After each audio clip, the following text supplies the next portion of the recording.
Welcome back to Double Fries No Slaw. I understand what the current mood of this fan base is. First of all, because I'm feeling it too. We've gotten on here several times and gone live. We've ranted. We've made videos. We're all frustrated. And I understand that mostly because I'm a fan before anything else. I cash checks to the boosters. I still pay the battle's end. I'm wearing FSU gear right now that I'll tell you about this specifically in a moment, but I feel what you guys feel. And I think we're all stuck in this rut of when can we get out of this? And I haven't confirmed. This isn't a sourced video. It is taking some speculation. It's taking some things that I have been told by important people at FSU over the last few months, really over about the last year or more, and trying to make sense of the current status of our program. So let's talk about it. Does Florida State potentially have a way to get out from under the situation that they're in right now with Mike Norvell as their head coach? We've talked about this a ton. We've talked about our frustrations, and we all probably, for the most part, agree. There may be some stragglers that moving on from Mike is ultimately what's likely best for our problem. I also think we also agree that it's not going to be an easy decision financially. Can they mitigate that? Can they find a way to make that happen a little less painfully than another $50+ million going into the red and going against the bottom line? Well, for over a year, I have been told that Florida State was varying degrees of close to a naming rights deal with the Seminole tribe, specifically with the Seminole Hard Rock Hotel and Casino.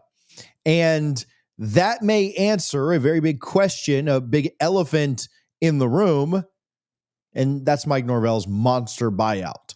Can FSU find the money, whether it be from boosters or whomever, to break clean of Coach Norvell? Can they sell a piece of Doak's soul, which may upset some folks, not unlike renovations did last year? So if you're already upset, then what's the difference? But can they find a way to get out from under it? Well, let's talk about it for about 10 minutes today and see what you guys think. All right, set the table. Doak Campbell Stadium, the stadium, the place that you all love being more than just about anywhere else on earth, built over 75 years ago, named after legendary President Doak S. Campbell. It's seen legends and legendary moments. You think about Dion flipping into the end zone. You think about Winky slinging dimes, or with that big play action fake, the 13 run to the title. We've seen it at capacity. We understand what Doak can be when things are right. Heck, we even saw it this season with the Alabama game. You think back to, as far away as that seems now, and farther for some than others, I'm sure, how magical that night was on and off the field. But here's the issue. We've seen it at its lows. We've seen it not sold out. We've seen it toxic. We've seen it with fans booing. We've seen it with coaches cussing up at the players. And we understand what things may look like next week against Wake Forest for homecoming. But the overall issue is that FSU's athletic department is hurting financially. Post the 2023 high, we have cratered. 13-0 ACC champs, down to 2-10 last year, and now 3-4 with 4 straight conference losses, including the gut punch that was the Stanford loss. Fans are torching everyone's seats on Twitter. Boosters are whispering right now, and A.D. Alford is out here saying nobody's happy, but we're committed, which begs the question, committed to what? Mediocrity? And that's where the speculation comes in. For over the last year, we've been hearing a rumor that FSU could be closing in on a deal to bring naming rights to the stadium. They could sell the name or part of it to the Seminole tribe, the Seminole Hard Rock Hotel and Casino. Why them? Well, it's pretty obvious. It would be the thing that would cause the least of a rift between the fan base and the administration. The Seminole tribe owns Hard Rock. They dropped almost $1 billion on the brand back in the mid-2000s.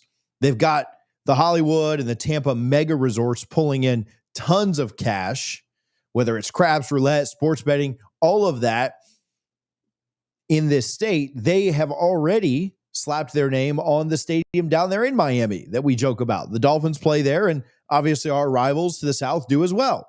I'll get right back to the video, but first I do want to give some love to Campus Course. Recently, Campus Course sent me the 3 polos that you see there on screen, and they are phenomenal. I'm wearing one right now. I love the Seminole Spear on this one. It's the one that I asked for specifically. They are the only brand offering made-to-order, officially licensed, custom embroidered polos.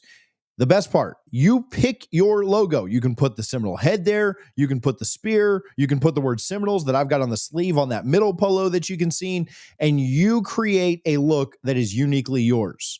Right now, if you go to their website, campuscourse.com, you can use our promo code DFNS20 for 20% off your first order through the end of the year. The founder is an FSU grad, so he's in this thing just like you and I are. Go check their stuff out. Great whether you're in the office, out on the course, going to games, or just wearing it out and about. Very comfortable. I'm loving these polos right now. Go check them out. Campuscourse.com. Use DFNS20. We appreciate them for the shirts and their support. But imagine a Seminole Hard Rock Field at Doak Campbell Stadium or Doak Campbell Stadium, presented by the Seminole Hard Rock Tribe. Whatever, right? Seminole Hard Rock Hotel and Casino. However you want to name it.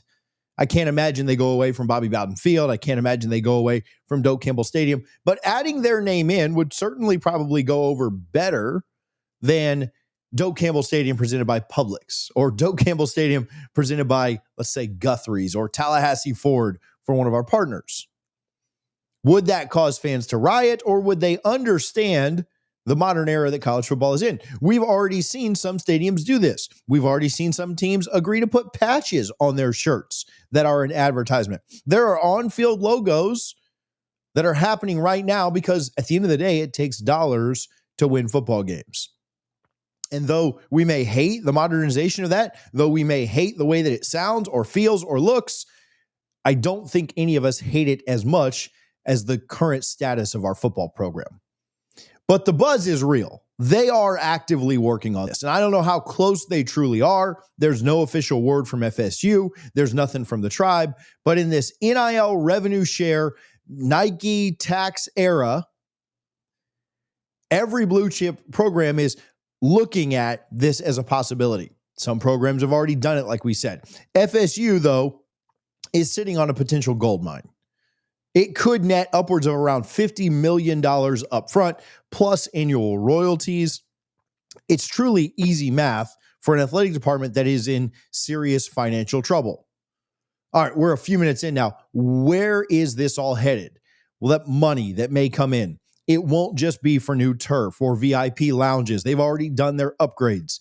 But again, we understand what the biggest financial difficulty with this program and university is right now. As much as we've talked about realignment, or as much as we've talked about rev share or NIL, the problem that Florida State has is a coach that ultimately just cannot win at this level. Mike Norvell, hired off of a run at Memphis, who brought the juice, had a nice finish to 21, upsetting Miami there, 10 wins in 22, and then 13-0 in 23. ACC champs, we were all thrilled. And then we gave him the entire bank, $80 million over 8 years. His salary is one of the tops in college football. But after last year's 2-10 faceplant, he did restructure. He donated $4.5 million back to the Vision of Excellence Fund. It was noble, but the buyout is still the buyout. And you owe some of that money back if you let go of him early. If Florida State fires him without cause today, it's upwards of $55 million that you owe. That's 85% of his remaining contract. It drops a hair after December 1st. But then you got to factor in staff buyouts, a new OC, a new DC, and the whole crew. It's been speculated that you could spend up to $100 million to hit the reset button. Now, fortunately for Florida State, that's not all owed up front. You can pay some of that out over years, which is why a deal with the Seminole Tribe to rename partially Doak Campbell Stadium would make so much sense. USA Today ranks it as a top 10 priciest buyout in college football. A&M is still eating their $76 million on Jimbo. And ultimately, whether you like it or not, we're next in line for the Dead Money Hall of Fame. Alford's statement on Monday was a full review at the season's end. Translation, according to a lot of people, is we can't afford the divorce right now. So the hot take is, what if the naming rights windfall, that escape hatch? Picture it. Seminole Hard Rock inks the deal. $50 million up front hits your bank account. It covers most of what you need for Mike Norvell. The rest, used for revenue share. You maybe put some away for a possible ACC departure. You're able to buy out some assistants, and you're able to hire a coach that isn't another group of five project. FSU is no longer bleeding dry. Why Hard Rock specifically? I think it's the only thing that this fan base will go for. And I'll hear from your comments if you like the idea or not. But I do think that it's one of, if not the only thing that would blend a partnership, it would blend tradition, and it would blend enough money to make people think that this was a good idea. Is it feasible?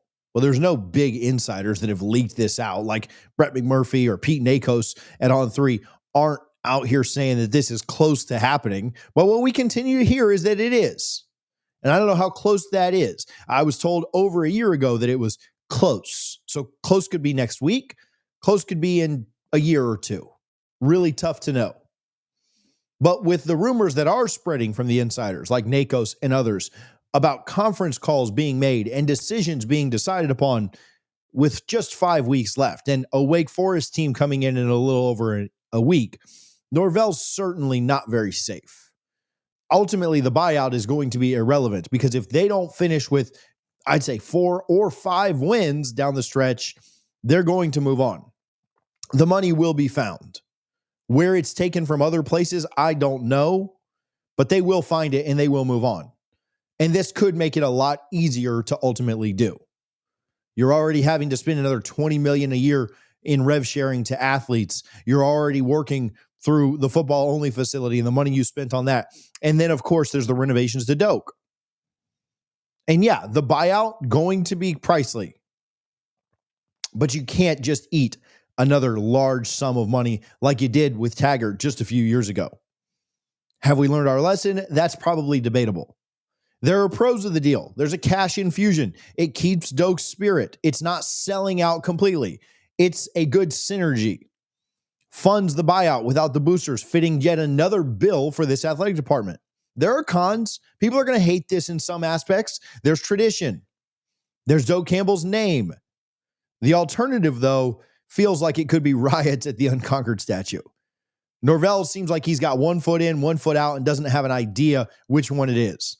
Yes, he hired Malzahn and White last December. It was splashy, but he's 1-11 in his last 12 ACC games. 4-game skids, he's got 4 of them. That's a crisis going on at Florida State. But again, $50 to $60 million in buyout, it just ultimately has to happen. Is it the end of the year? Is it a Hard Rock check that helps you cash that in on that and make a move? I don't know. But let's speculate on it. If you announce the deal pre-bowl season, Seminole Hard Rock presents Doak Campbell Stadium, $50 million package, 25 earmarked just for program realignment, which is Norvell's severance. You hire a big fish. I don't know who it'll be, right? We've done speculation on different coaches, different names. It's always weird to do that when your current guy is still at the program, but it feels like you need to go in a direction of not another group of 5 coach that needs on-the-job training. Ultimately, I'd love to hear your thoughts on this. Would you rock the Hard Rock name being part of Doak Campbell Stadium and doing it understanding that it helps the program in a significant way? Do you fire Norvell now or do you ride it out?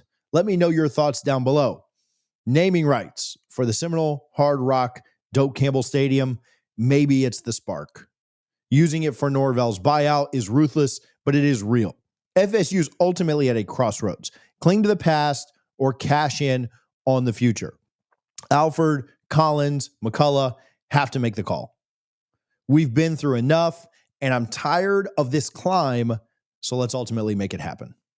To end this video, I do want to remind you that all of our content is brought to you by Sleeper. Make sure that you are checking out the Sleeper app. Right now, you get a free $20 bonus just by using our code DFNS. If you've been waiting to deposit, now's your time. Appreciate Sleeper for their support.